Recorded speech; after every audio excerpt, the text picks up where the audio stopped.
back sa ating channel na Isa Trap. So itong bag natin ng mga Helianthora, kung mapapansin nyo, mukhang okay naman, di ba? Pero kung i-zoom in natin yung camera, may makikita natin, ayan, may mga amag-amag siya at maliliit na moss. Pwede ko namang hayaan na tubuan lang ng ganyan, or kung po pwede, no, lagyan natin ng live sphagnum moss yung ibabaw na lang kesa itong mga moss na to, kasi baka magsanhi pa ng pagkabulok. So para maingatan yung mga halaman na hindi ma-uproot na, kasi alam nyo naman itong Helianthora malutong pa to kesa sa piatos, no? Ngayon na natin. So ang gagawin natin ingatan natin na siya ay hindi magalaw, madali. No, kasi hindi pa naman tayo magpo-propagate, kundi mag-change lang tayo ng toppings. So tatanggalin lang natin yung ibabaw at papalitan natin ng fresh na sphagnum moss. So meron na ako dito mga sphagnum moss na mga na acclimate. So siguro ito yung gamitin natin. Tapos ano ba? May mga ano pala to, may mga seedlings, no? Ang mga Nepenthes na to, karamihan dito ay Nepenthes, ano ba nga po ito? Nakalimutan ka na. Basta ito lowland Nepenthes lang to, kaya madali lang tong alagaan. So yan na, tumubo na kung saan. Actually meron rin dito, ewan ko kung nag-survive sa ibang mga paso, pero mas marami nag-survive dito. So ang gawin natin, ilipat natin at hopefully mabuhay rin natin sila, kasi maganda rin tong klase ng Nepenthes lowlands, kaya madaling alagaan.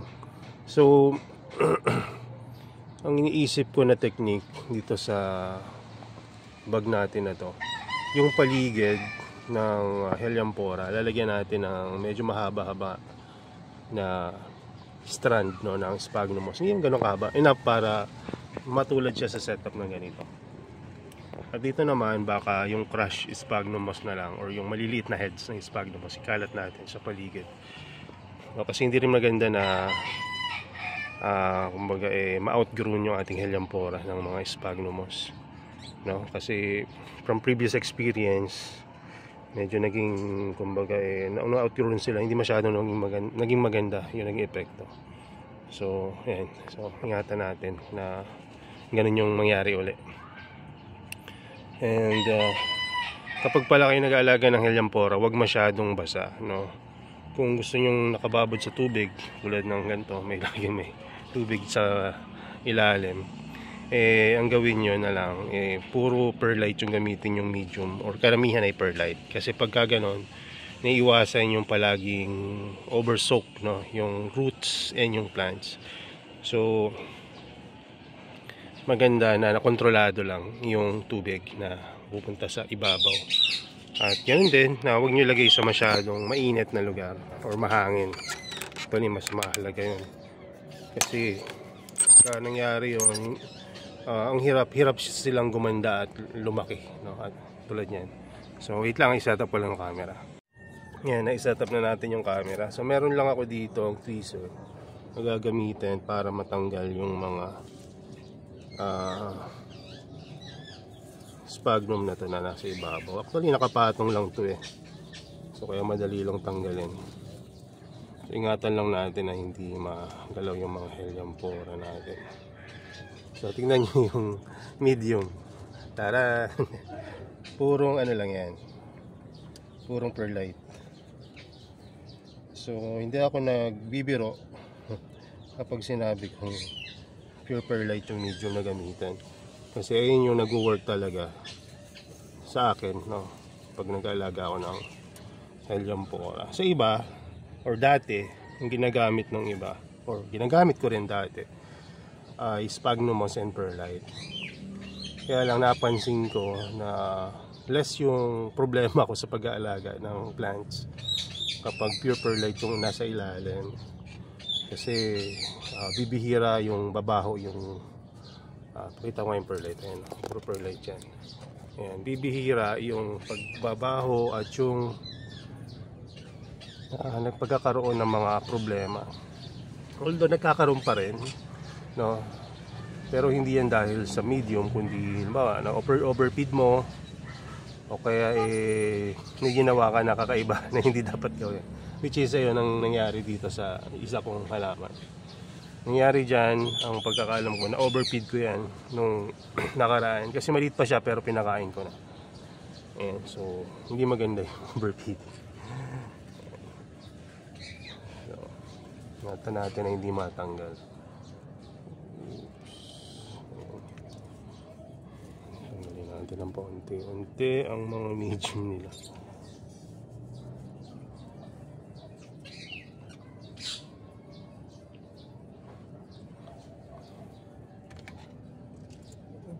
Careful.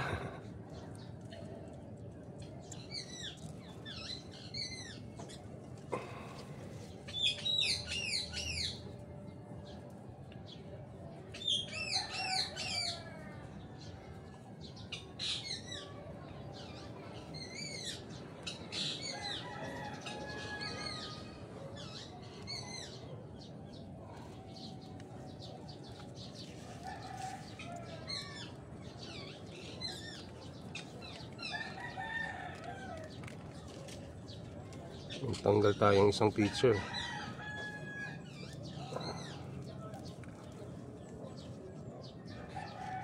Wala namang roots bulok na yung ilalim, kaya natanggal siya.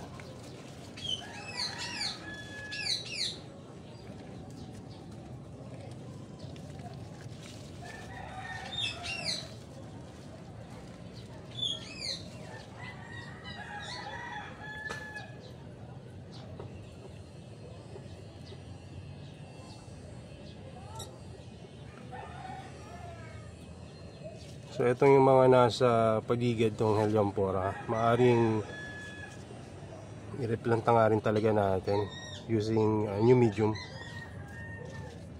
Pero hindi naman tayo mahirapan kasi magkakadikit naman to.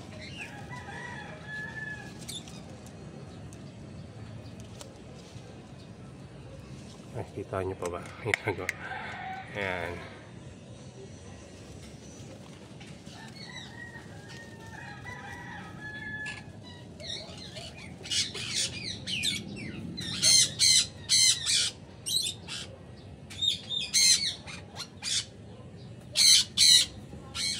So ang idea, tatanggalin lang natin yung mga toppings, tapos palitan natin. So mamaya ipakita ko siguro sa inyo. So i-click ko na lang tong video na to. Tapos i-pass forward ko na lang yung video mamaya. Doon kung saan nililipatan na natin ang livestock naman. Yan. Ibibideo ko pa rin, pero ipapassword ko na lang.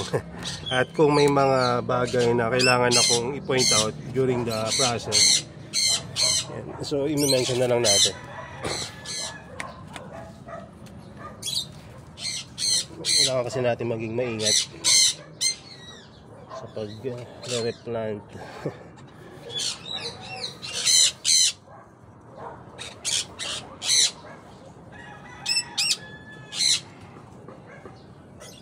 So may naka-ready na ako dito sa baba na empty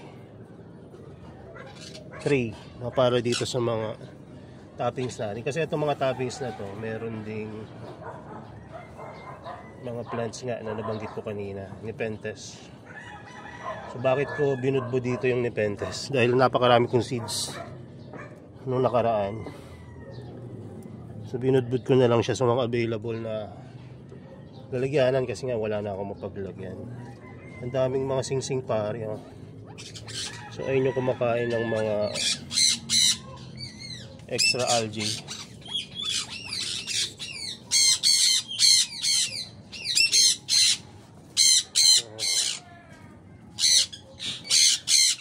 So ayan, nabawasan na natin.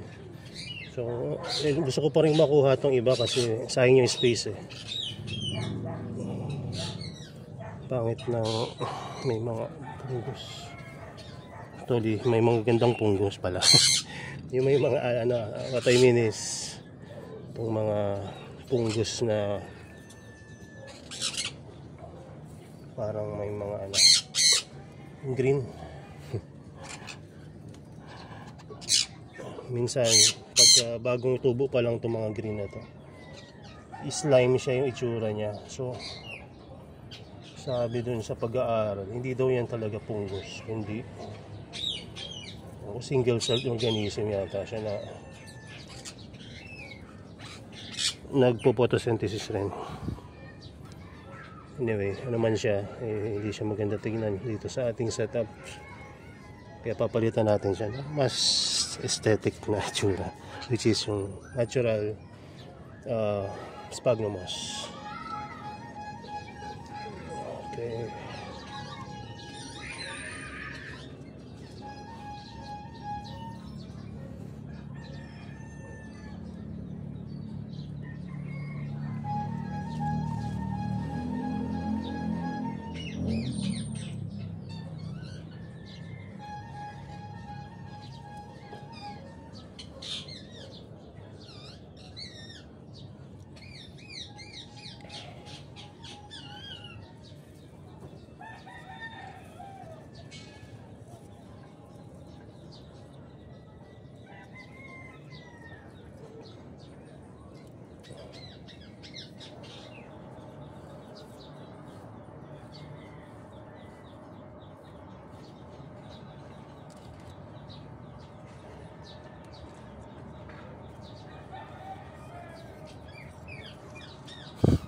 Natitempa ko na bunutin yung yung halaman, kasi meron pa siya sa paligid niya eh. So ano bang gagawin natin? Ay nako, parang na meron talaga tayo eh. Ayan. Alam mo naman yung mangyayari eh, pagka binunot mo eh, nagka-activate yan sila. Pero dahil hindi natin mapigilan, bunutin na lang natin yung iba. Kasi hindi na maganda pagkakatanim. Tulad na ito, dahil nga pure perlite yung tinagtaniman sa kanya, daling mabunot. Tanggalin na natin itong iba at isang tabi. Itong mga to, ito yung sabi ko parang mamamatay pero mukhang magsusurvive pa ito pagka tinanim. So i-keep natin yan. Palit ng toppings lang dapat eh. Ayan. So ganda ng roots nyo pagka nasa perlite to. Tingnan nyo.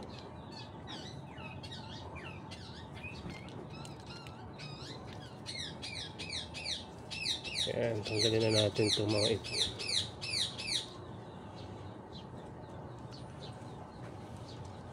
Ang gusto ko na tuloy mag-propagate. Nako, natuloy pa sa propagation, no? Tanghaling tapat na naman tayo nag-propagate, hindi na tayo natuto. So anyway, so gawin na natin ang dapat gawin. Tanggalin na natin itong mga ibang mga sa paligid niya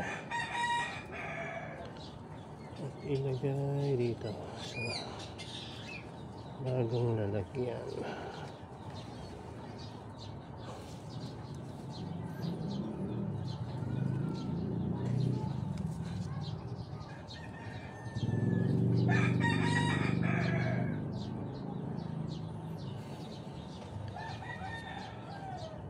So eto, hindi ko na pakialaman yung ugat na ito kasi alam ko naman na ito yung isa sa mga pinakamaarte or pinaka-sensitive na helianthera para sa akin lang. Etong nutans. Ewan ko lang baka hindi lang ako masyadong sanay sa nutans. Pero para sa akin, yan dyan ako nahirapan eh dati. Pero surprisingly, nag-survive siya ngayon. Pag-alaga.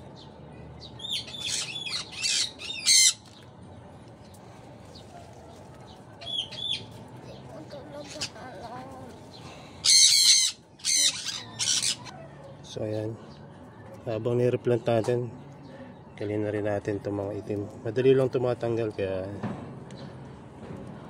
okay lang rin yan. Tapos parang may nakikita nga akong chance na i-propagate ito, kaya lang Isipan muna natin ng ilang beses. Ang una tanghali.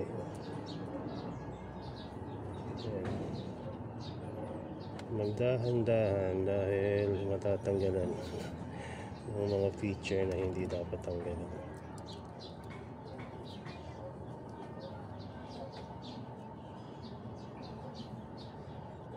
Ayan.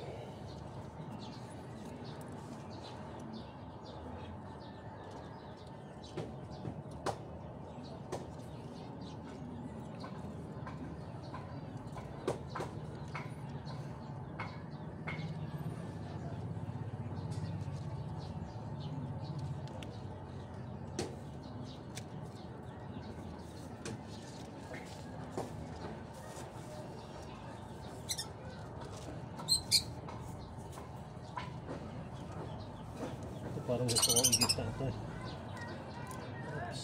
Okay po.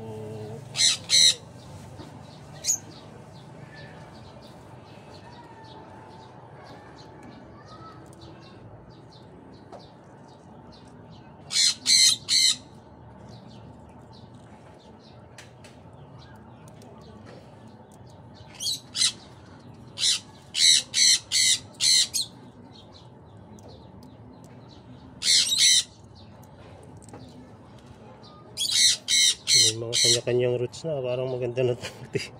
Hati-hati yun ah. Ito yun na kaya natin to.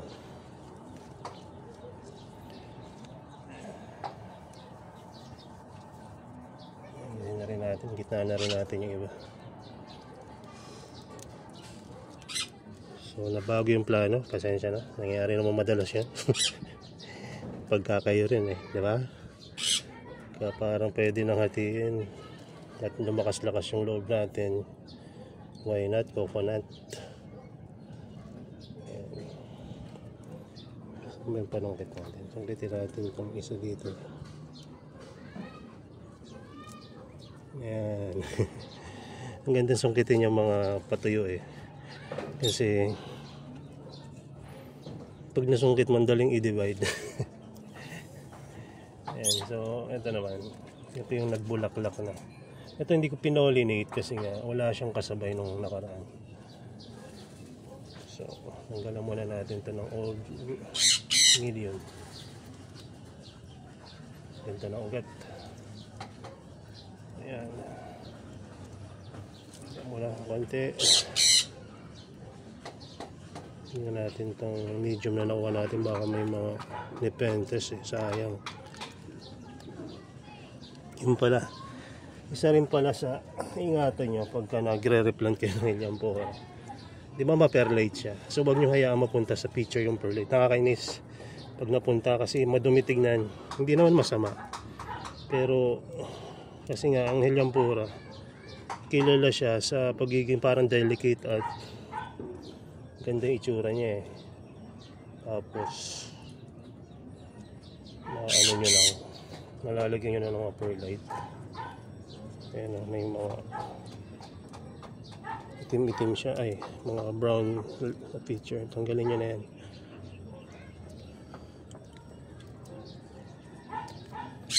Iwasan nyo na yung mabali yung roots niya. Ayan, tapos ito tanggalin natin. Okay. Oops.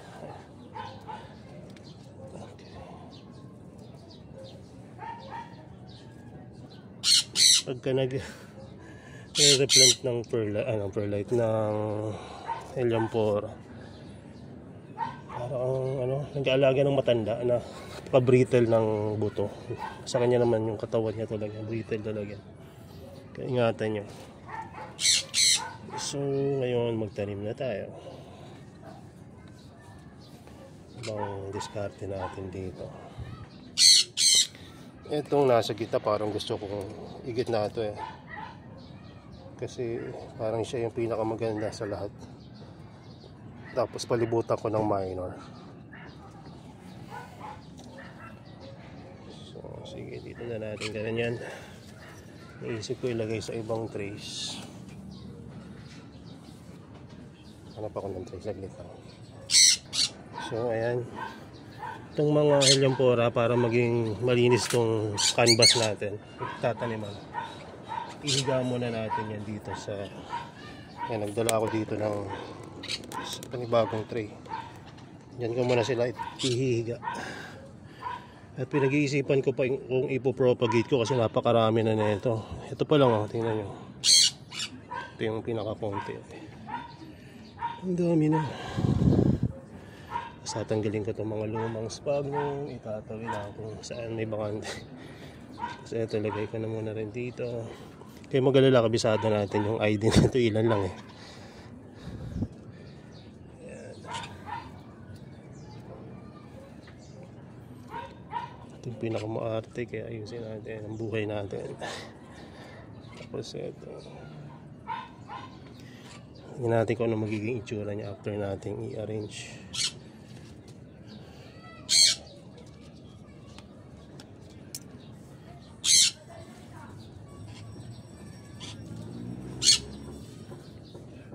So ito, parang gusto ko siyang igitna.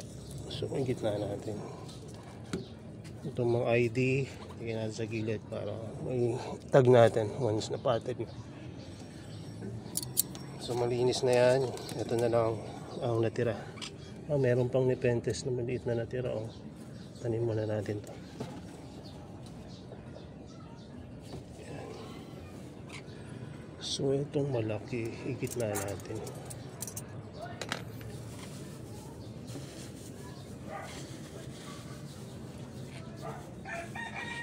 Kita nyo naman, karamihan niyang perlite. May mga sphagnum moss rin ako nakakapa. Pero galing to siguro dun sa dati niyang medium ng helianthera. So igitna natin.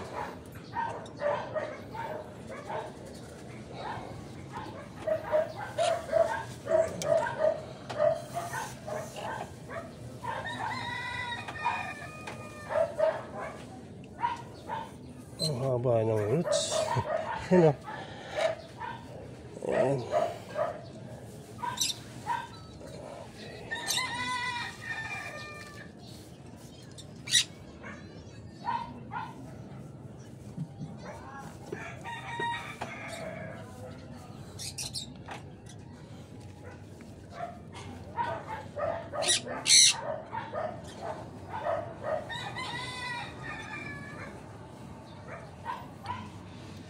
So, siya yung centerpiece natin.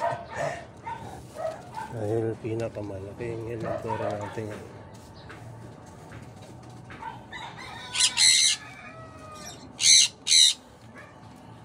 Tapos, dahil mas maganda mag-work na medyo malinis pa, lagyan na agad natin ang live sphagnum moss.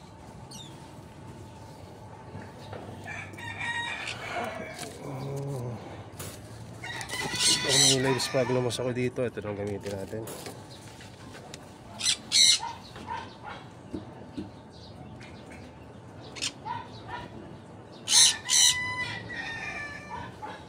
So sana kayo kung mahaba yung video, ha, i-pass forward nyo na lang kung naiinip kayo. Hanap na lang kayo ibus. Interesting.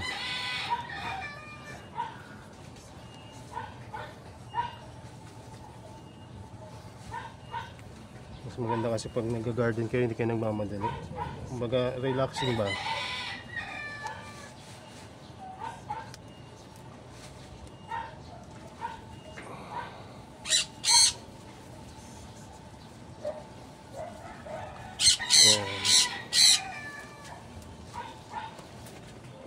Dito banda sa likod wala pa. Lagyan natin.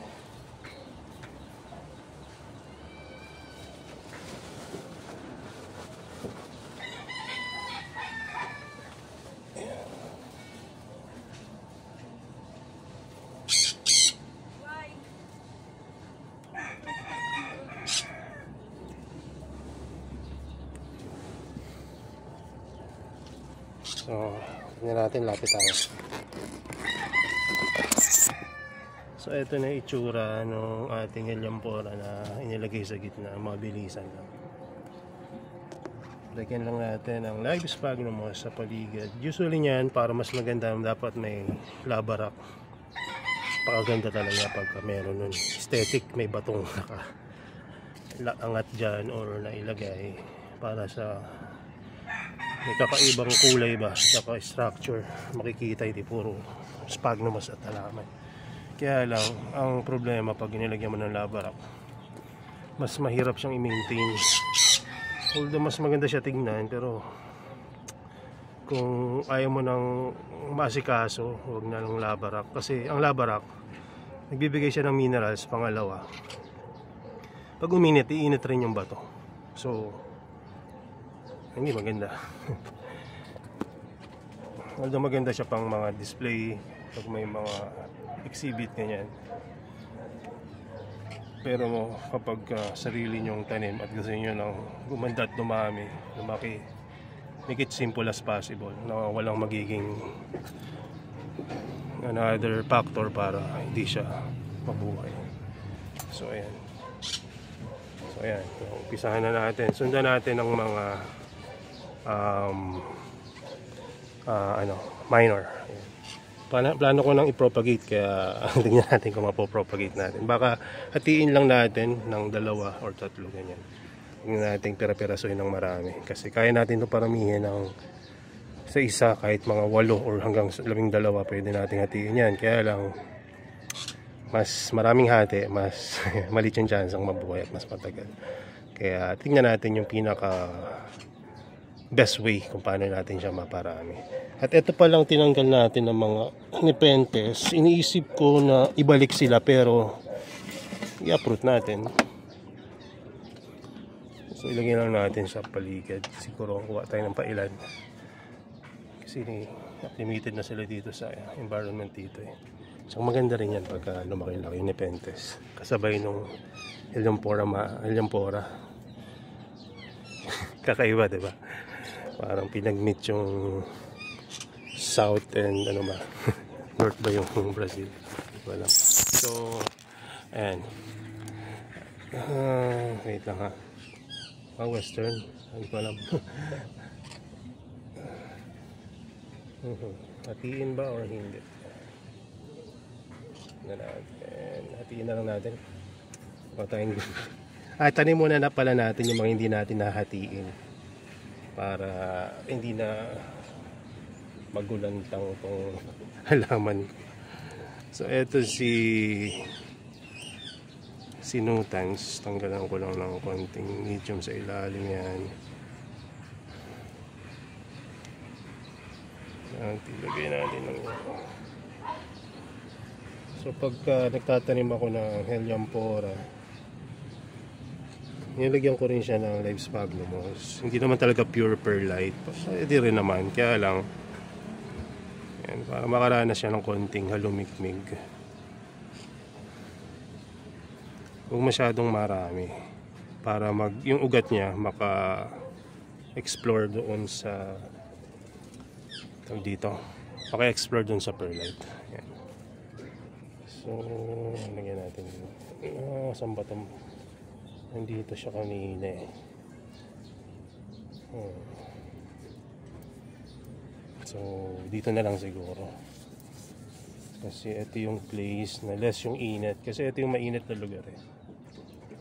Tapos dito yung less yung init, pero mas maliwanag dito. Ito na lang. Pinag-pray ko naman ito bago ako makit dito. Mahalaga mampanalanginin pagka naghahalaman, lalo na itong mga carnivorous plant, lalo na itong Helianthera. Kasi lutong ng chips to. Ayan. Itong pesto ko lang, hirap ako. Dulo kasi ito eh.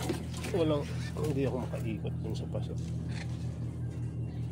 So pag ginulang pa tayo ng perlite, meron pa tayo dun sa labas.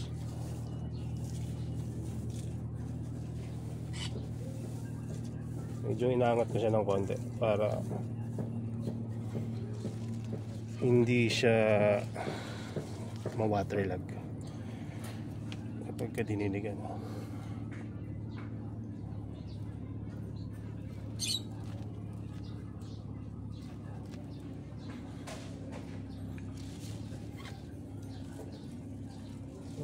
naka-stock ang live sphagnum yung acclimated, para may pang toppings ka pag ganitong panahon.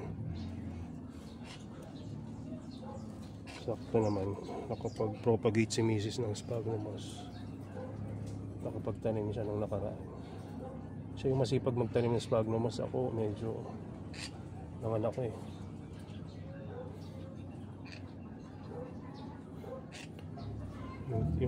hindi ako ganun ka sipag mag-isa-isa ng heads, pero siya masipag siya. So ayan, tingnan natin, lapitan natin si Nutans. So ayan, si Helianthora nutans, para sa akin ay isa sa pinaka delicate. Hindi naman siya ganun kaarte, pero kakaiba siyang alagaan dun sa iba na nakapagpalaki na yan. Ako, may takot ako sa nutans. Marami ako sa nutans dati, kamantayan, dahil hindi naman siya siguro sobrang init, pero yung dry, masyadong dry, less humidity. Kaya ako ngayon, nag-alaga ako ng Helianthora dito sa may mga so may, alam niyo naman tong setup natin, di ba? Kabilaan niya net lang, tapos meron lang siyang parte na may plastic para yung hangin hindi laging tatama sa kanila. So sunod natin si Ciliata. Si Ciliata, pwede na sana tong i-propagate, kaya nga lang nakapag-produce na siya ng matured pitcher. Kung i-propagate natin to,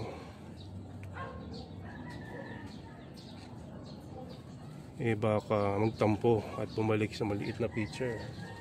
Nangyayari yun Kaya imbis na i-propagate natin yan, since hindi pa naman hindi pa naman ideal na i-propagate, huwag na natin i-propagate, lang natin, i-replant.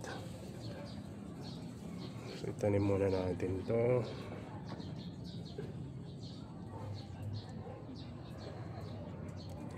Lagyan ko lang ng yung mga short heads ng sphagnum sa paligid. Hindi tulad dun sa iba na puro malong, kasi maliit pa ito na halaman. So ito ay ganda siguro dito ba. Naubusan ako ng perlite. So wait lang maganda siguro kumuha muna ako ng perlite, or sige, gamitin muna natin ng iba dito sa paligid. Yan, tapos kukuha ko mamaya ng extra para sa iba.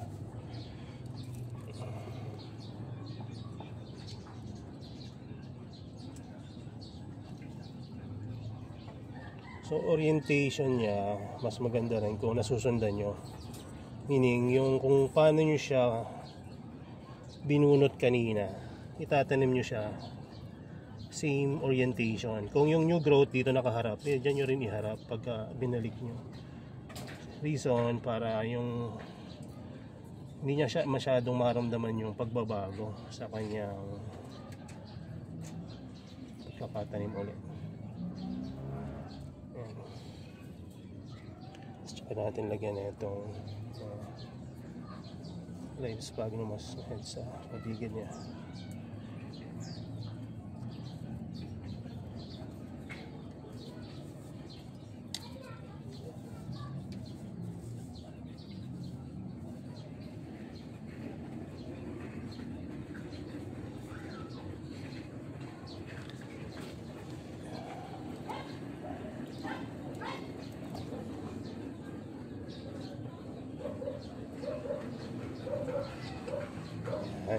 Ganda.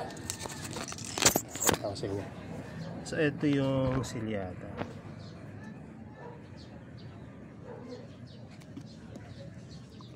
Binili ko yan, di ba? Natandaan nyo, red siya dati nung nakuha natin. Kasi yan, ito sa Tagaytay, sa Monster, kalimutan ko na, Monster grabe, basta sa Tagaytay. Dito pa Green Monster Yan, basta doon. Killer in the Bag. Sorry. Iba pala yung binabanggit. So,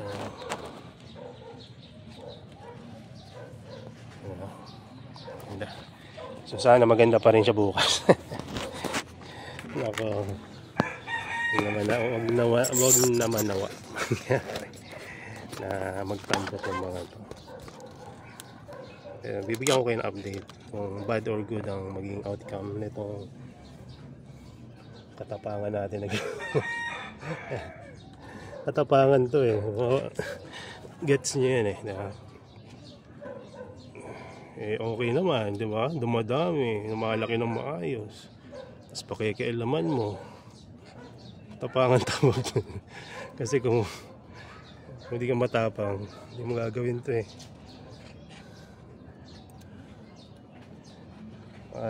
Pwede rin sabihin na ano, tanga. Bad word naman. Kasi maayos naman eh. Pero yun nga, may nakita tayo na punggos. So ayun yung reason natin bakit natin to nire-replant ngayon. Kasi ito naman, dito na lang siya sa side na to.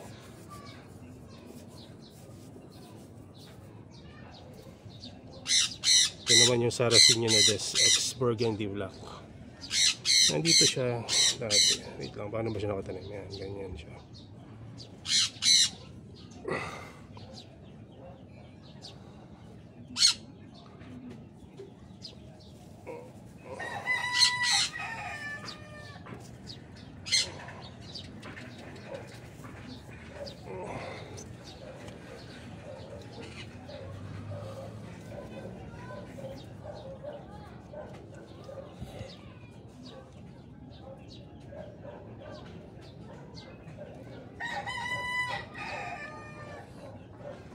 Yan.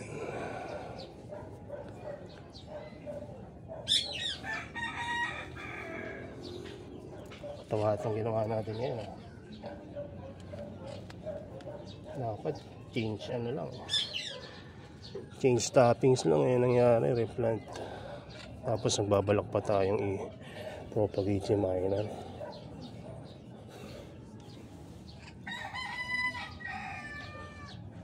Ito yung walang ugat natin. Ngayon may ugat na.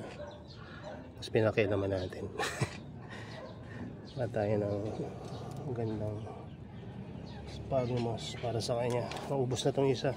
Ito hindi pa ubos pero wala na akong makitang maganda-ganda dyan.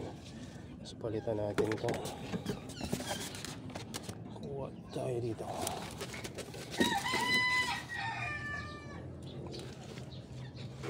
Hinayang rin akong kuhaan ito ng sphagnum kasi gaganda na pero para naman to sa mga plants natin. Anong gagawin natin sa sphagnum na to kung hindi natin gamitin dito, di ba? Wala rin naman bumili pa.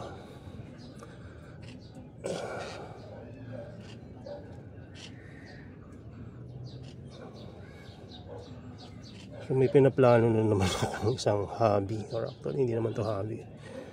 Isang para may source ako ng food, yung mushroom culture. So nag-iisipan ko pa pero mukhang mapupugawin ko naman talaga. Kunti lang naman, hindi tayo mag-produce ng marami agad kasi wala naman tayong space para sa maraming mushroom production. Siguro enough na yung 100 bags. Pero hindi tayo bibili kasi mahal na pag bumili ka ng per bag nasa 50. Dati nga mura lang yun, nasa 20 plus lang yan eh. Nandyan pa ako sa mushroom. Pero ngayon medyo mahal na. Lahat nagmamahal eh.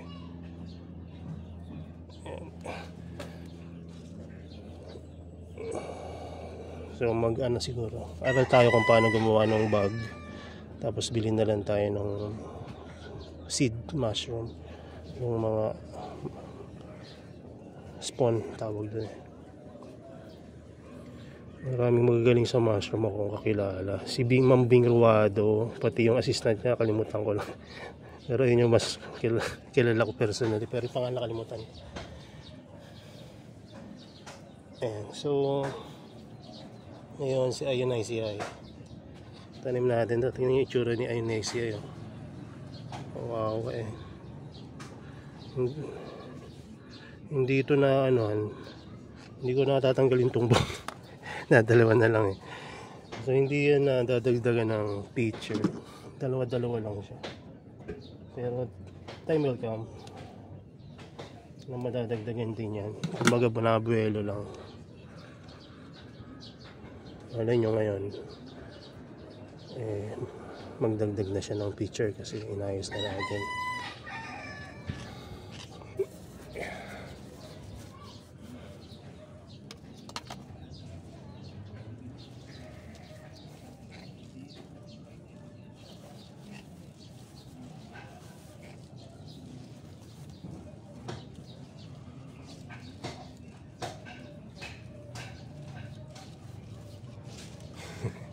Hindi ko na ipapakita kasi ang liit naman eh.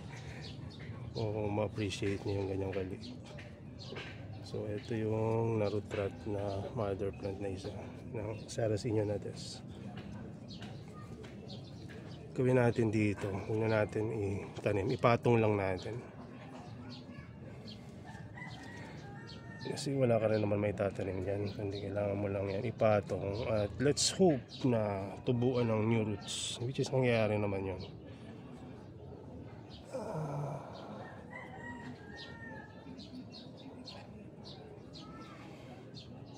Patong lang.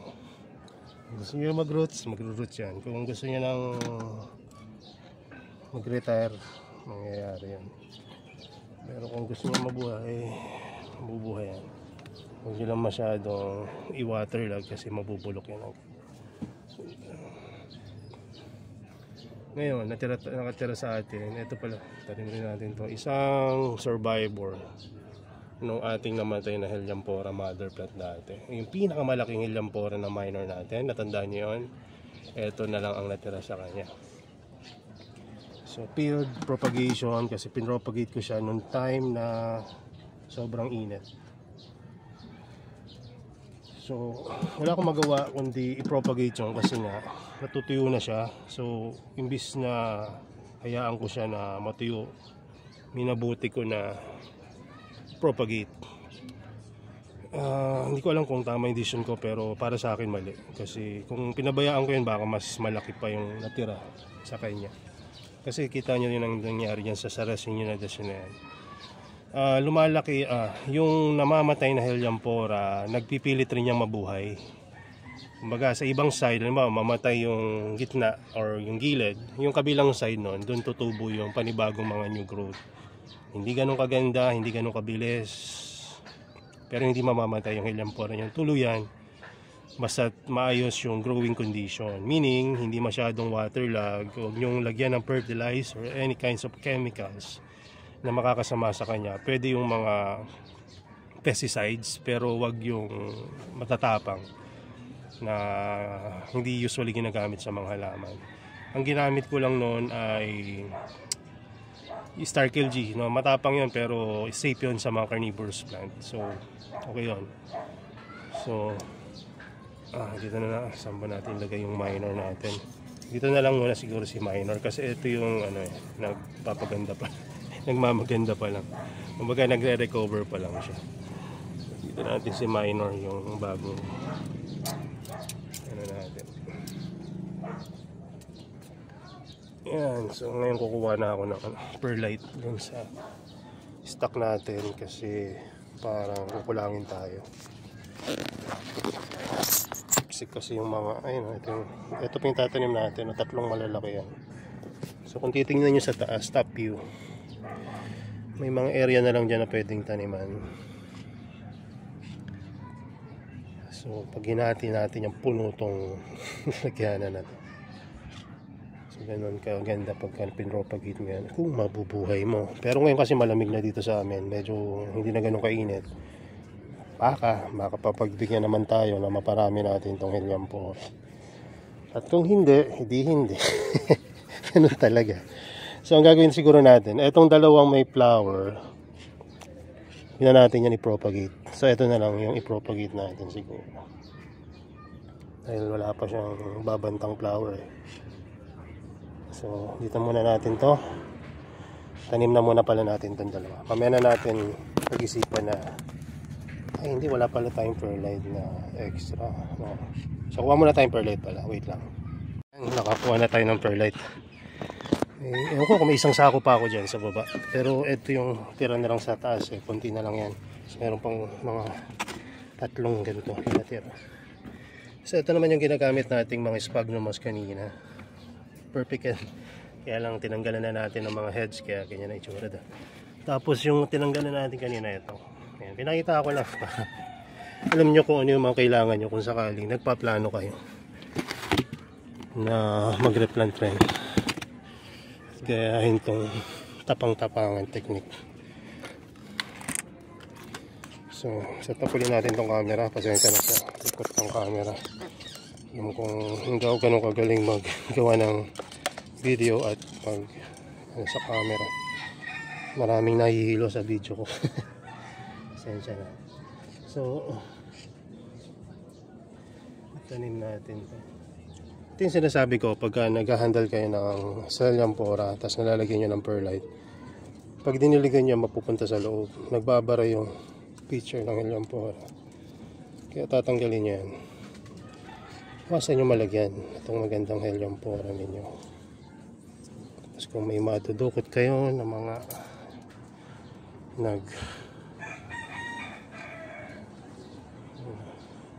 problema yata sa yan, tanggalin nyo na yung mga brown na yan habang kaya nyo pang tanggalin to give way sa mga bagong growth sa gitna at para na rin maging malinis. Yan, makatakot lang talaga mag-handle ng Selampora sa totoo lang.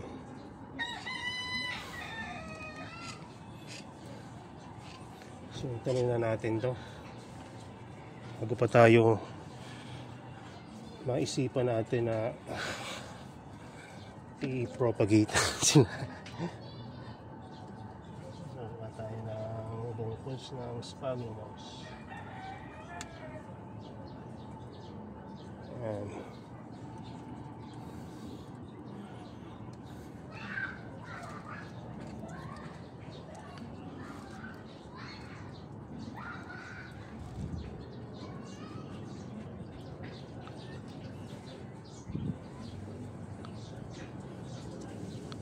Ganyan niya.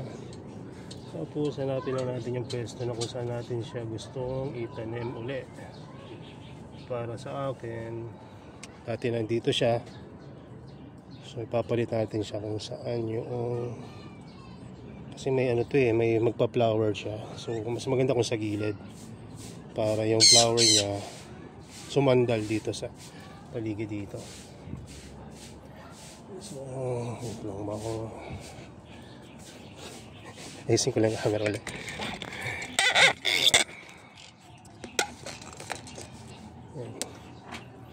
So dito tayo maglagay.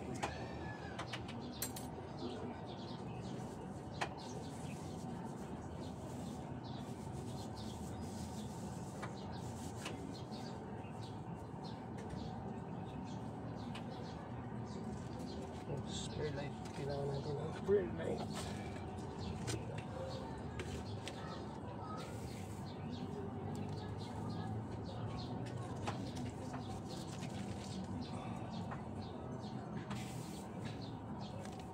Pagka marami kayong nilagay na live sphagnum moss sa paligid ng halaman, tulad na ito ginawa ko. Taasan nyo na lang para hindi siya mag-water.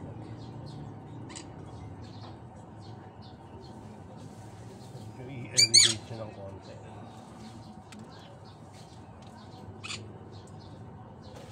Dapat pala may kutsara ako dito. Gusto ko lagyan ng perlite ng gilid.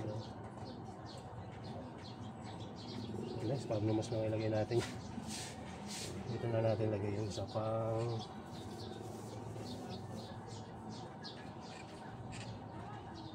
mother plant. So natin ang perlite ulit. Iwasan na malagyan ng maraming perlite yung picture. Sabi ko lang Lalagyan ko yung isa dito.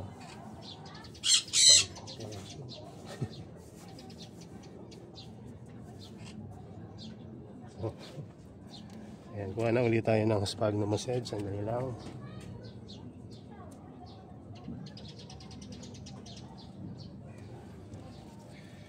So ito yung sphagnum heads na nakuha natin.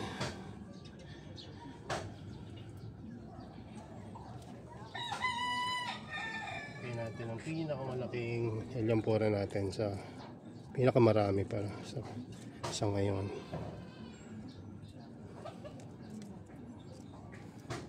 Wala ko marami na itong nalagay ko ng sphagnum. Halos kulangin sa pag-ikot sa laki.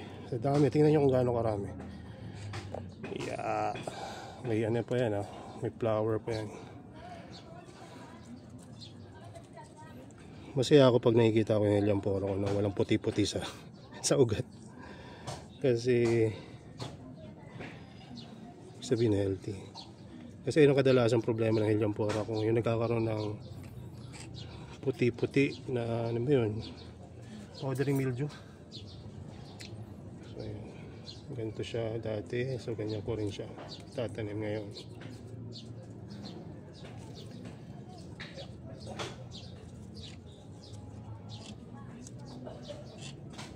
Alright, ulit. Iikot lang natin. Huwag natin nilagay sa picture.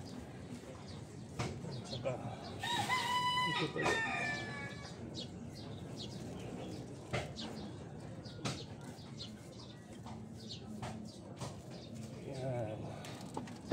So may napalpak ako dun. Nalagyan ko ng perlite yung picture na ito. Ito lang hirap ngayon kung paano tanggalin siya. Which is hindi ko na siya matatanggal. Ngayon, ang isa sa mga reason kung bakit ayaw mo malagyan ng perlite yung loob ng Helianthera. Hindi naman masama, pero pangitingnan eh. Ewan ko ba, pag ako nagsiset-up, mas gusto ko walang perlite sa picture ng Helianthera ko. So ngayon, halos tapos na tayo maliban dito sa nag-iisa na nanganganib na i-divide natin. I-divide ba natin o hindi? May patubong picture dyan. Pagka dinivide natin ito, hindi tutuloy yan.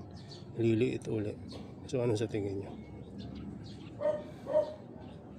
Meron pa naman tayong isang propagation dito. Hayaan na muna natin. Huwag na natin propagate. So dito na natin siguro ilagay ito. Dito. Yun, maganda dito. Hindi na natin propagate. Kasi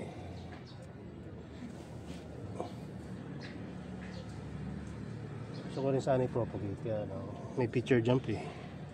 Pagka nag-propagate ako, yung picture jump na yan, mauudlot. Although dadami siya. Pwede ko pa naman ihiwala yan. Sakali may bibili, may bibigay pa akong isa. Binibenta ko rin pala itong mga mother plant, pero syempre hindi sa murang halaga. May mga bumili na at nabuhay naman nila. Mas gusto ko kasing mabuhay nila. Kasi pagka maliliit at hindi pa ganun kagaling mag-alaga, daling mamatay ng Helianthera sa kanila. Maliban na lang dun sa mga dati na nag-aalaga, kahit na maliliit ang bili nun, alam na nila kung paano buhayin isang maliit na Helianthera. Ito natin lagyan. Kasi yung Ionaceae ay nako. Yung Ionaceae ay maliit. So itong lugar na to walang masyadong halaman. Lagyan na natin ito si Helianthera. Mula nilagyan natin ng fresh perlite to elevate yung gilid. Ilagay na natin siya. Ano ba ito tumubo? Pero matandaan, pero ang problema. So ganyan na lang natin. May perlite na rin, oh. Nangyari. Ganyan nalagyan ng perlite.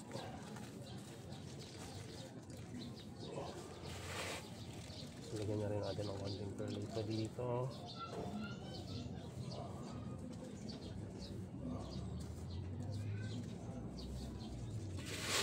Itong iba. Pit natin ng konti. Yan. Oops. Hindi ko na maputol yung picture na to, yung lip jump, picture jump. Ganun lang. So ayan, halos tapos na yung replanting natin. Meron tayo dito delikado mamatay na pulchela. May maliit akong tinanim dyan, hindi ko napakita. Yung dating pulchela natin nanganganib rin. So ayan. So ngayon, na uliting na pwede natin gawin dyan ay budburan ng mga sphagnumous heads itong paligid. Kaya gupitan natin ng mga maliliit na heads, i-arrange na natin na maayos. So sige, gawin na natin. Lapit natin ng konti para mas ma-appreciate nyo.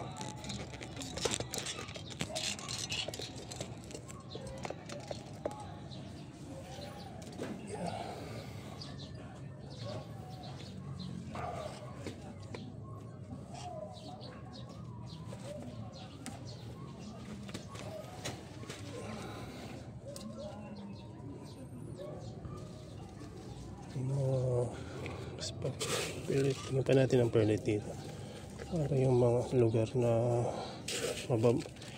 mabababa, medyo umangat.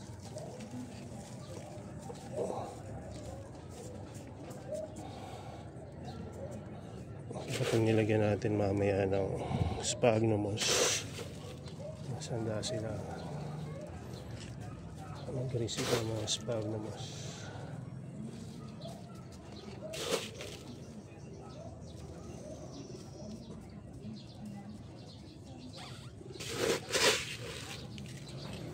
Huwag mo lalagyan ng picture. Yeah. Pilit. Likod. Okay na yan. Tapos, diligan natin. Maganda. Bago natin lagyan ng mga heads, diligan na muna natin. Ganda na, di ba?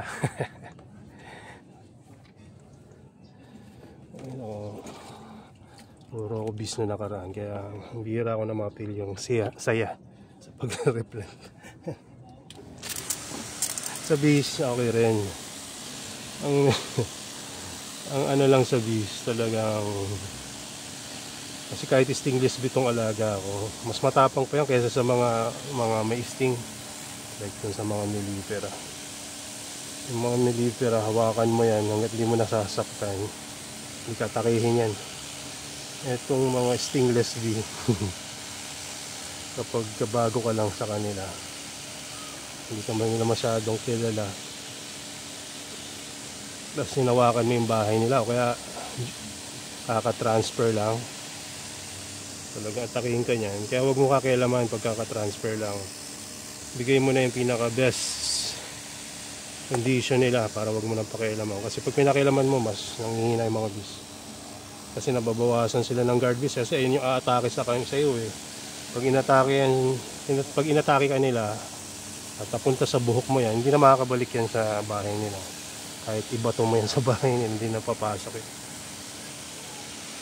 Kasama na yan sa iyo hanggang sa baba. So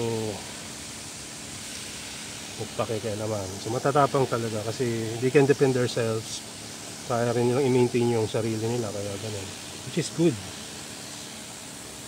So hindi nga lang ganun ka relaxing tulad ng paghahalaman, pero marami ka rin matututunan sa beekeeping. Ayan. Dito tayo. Taas natin ng konti.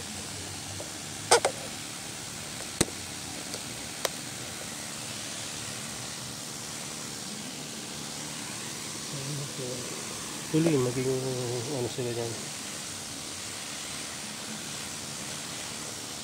Komportable sila sa bago nilang setup. Yung isip ko pa kung tatapings, lalagyan ka pa ng toppings ng guys eh. Ang ganda niya na tignan pagkaputi oh. Diba?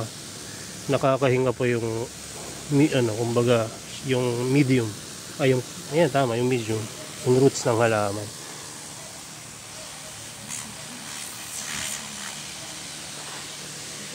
Yung mga yan natin lagyan na. Lagyan natin konti lang. Brush na heads. para medyo may napit-napit.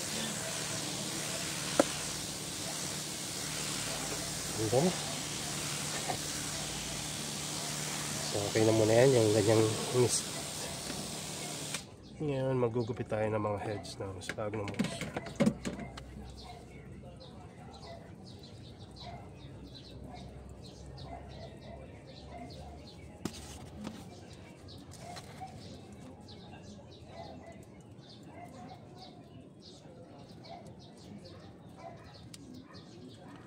Yan, ginagawa ko ngayon mga ano lang yan, mga heads ng moss ilalagay natin sa paligid para magkaroon ng mga patches of greens sa paligid.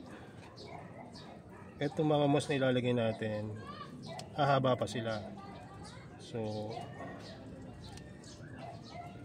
nag-uugat rin yan yung mga moss, pero tagal niya mag-ugat kaya mas mabilis silang humaba, mag-produce na parang stem nila kaysa sa roots. Yung roots mukhang nabulok lang na stem yun na nasa ilalim, pero may roots talaga ang sphagnum moss rin. Maliliit nga lang. Ewan ko lang ha, para sa akin ay yung observation ko dun sa mga sphagnum moss na nasa pulsan ko dati. Kapag minobserve ko sila, may roots rin eh. Hindi nga lang ganun ka-complex.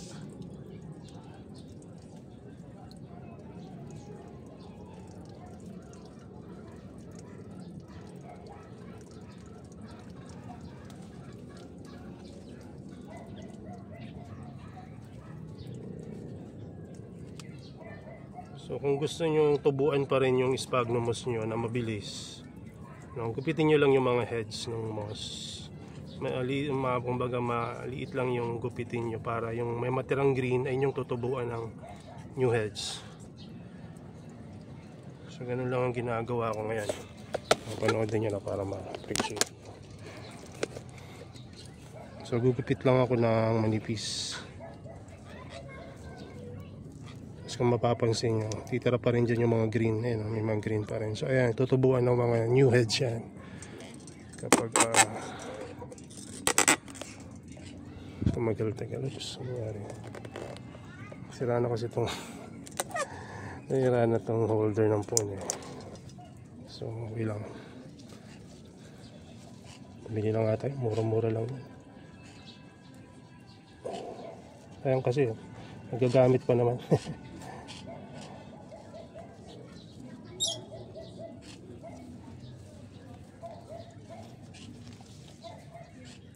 Maganda, maganda tingnan pag may mga greens sa paligid. Saka alam nyo ba itong sphagnum moss talagang nakaka-filter siya ng air. So yung quality ng ano mo dito, baga mini ecosystem ay quality talaga yung magiging humidity and yung hangin, kasi mapipilter na itong mga moss eh.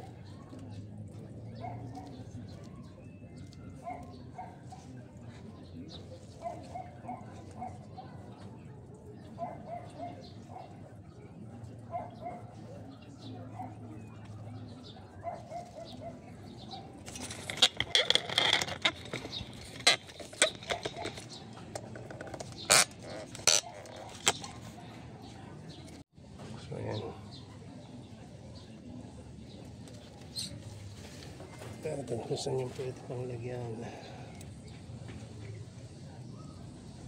Maganda huwag masyado ring dikit-dikit para may space pa para maglumaki yung heads ng sphagnum moss. Kasi pag masyadong dikit-dikit, mas dadami yung heads, mas maliliit. Kasi wala na siyang space para mag-produce ng bigger heads ng sphagnum. Mas bigger yung heads ng sphagnum moss, mas round yung itsura niya, kaya maganda tignan. Maganda rin ang kinakalat nyo kasi nga nakakahinga yung halaman. Nakakahinga yung medium. Dito mahalaga malagyan nyo na marami dun sa parte na mainit. Dito kasi yung source ng liwanag tsaka yung init. So damihan natin yung heads dito sa likuran.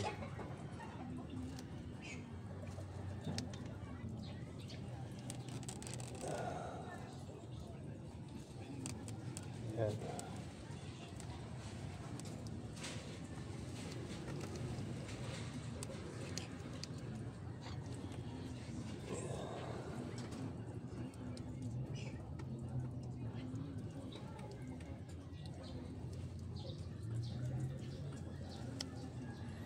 Ang sphagnum moss, madali lang alagaan. Kailangan lang niya, dilig-diligan mo.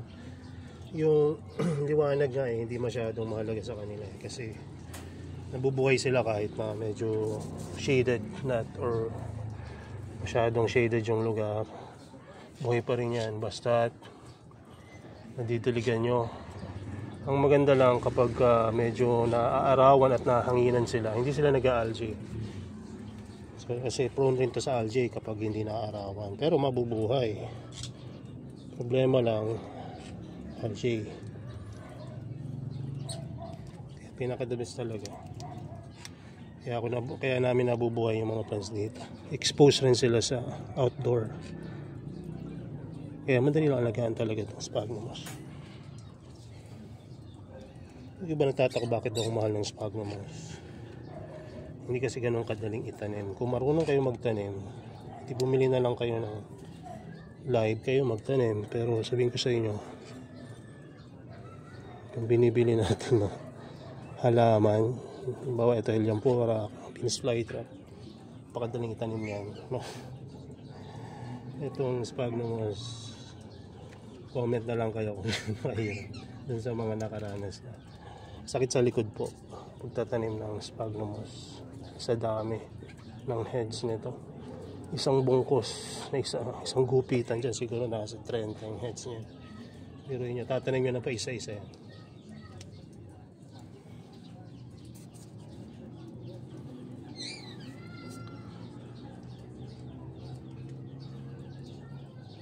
Yung misis ko matyaga magtanim.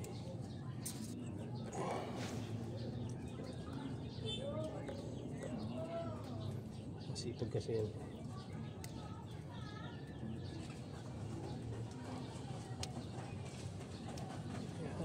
Ito natin lagay.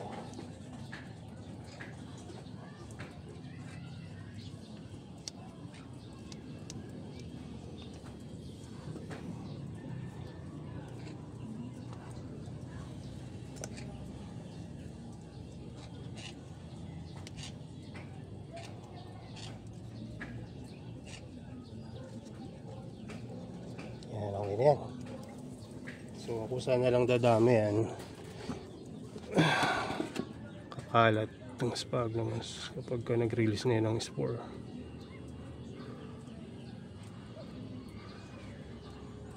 So okay na, diligan na ulit natin. Second misting para masettle yung mga sphagnum moss na nilagay natin.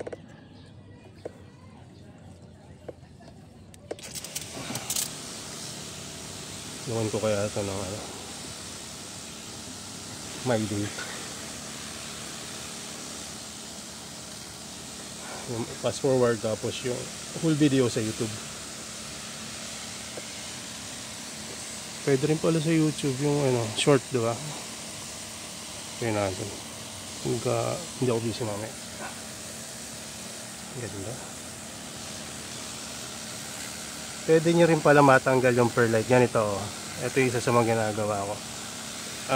Punuin nyo yung picture nya. Tapos kung yung perlite naman hindi talaga nakaipit sa loob, lulutang yan at matatanggal nyo. No? Ito, natanggal ko yung isa. Dito kaya sa isa. Ito yung isa, nasuksok ko to eh. Kaya hindi ko alam kung matatanggal ko pa. Tingnan natin na matatanggal. Sorry. Matanggal natin. Nandito yung perlite. O, natanggal pa. Ayun pala, pwede pala yun. Kahit nasuksok na.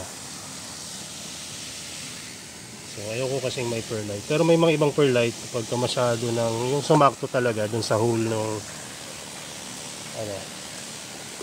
yung Helianthera, yung perlite. Hindi mo talaga matanggal yan. So, iwasan nyo na ganun ang mangyari.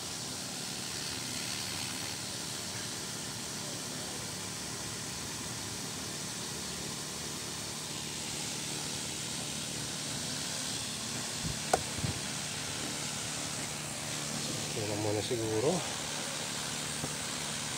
ayan na yung ating finished project. So hopefully matuloy mga picture jump at walang matay dito, no? At lalo silang gumanda. Nag-aalangan lang ako, tinedyo may kaba kasi mainit ngayon sa during na ginawa ko to. Kaya diligan natin ng medyo wagas.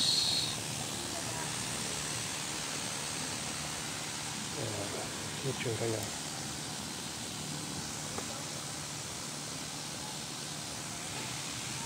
Sabihin nyo, sir, sobra na yung dilig mo, ah. Hindi ba malunod dyan? Huwag kayo mag-alala. Ang Elyambora, alam nyo kung saan nakatira. Sa lugar na puro ulan. So, ang tawag sa lugar na yun ay rain desert. Nagmumukhang desierto yung lugar. Wala nabubuhay na kahit anong halaman maliban sa mga carnivorous plants. Dahil sobrang baba ng nutrients dun sa lugar dahil ulan ng ulan. Bakit bumababa? Alam niyo naman na ang ulan ay parang distilled water na walang masyadong mineral content.